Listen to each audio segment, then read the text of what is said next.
ओडिशा सरकार चलित वर्ष तंकर अतिरिक्त व्यय मंजूरी प्रस्ताव माननीय मुख्यमंत्री विरोधी दल आगत कर तेणु आमे जहाँ देखुचु चलित आर्थिक वर्ष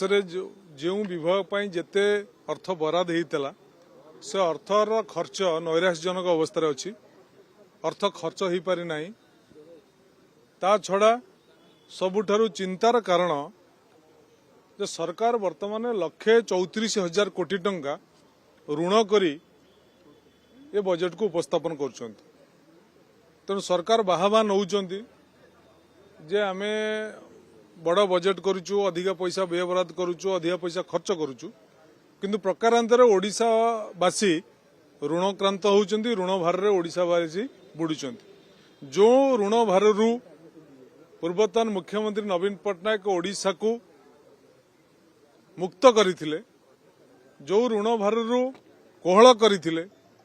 गोटे अभावी ओडिशा को प्रभावी ओडिशा रूपे परिणत करथिले एवं गोटे देवालिया बजेट रु गोटा सबलिया बजेट को नहीं पुणी ये सरकार टी राज्य को गोटे देवालिया परिस्थिति को नहीं जाउछि।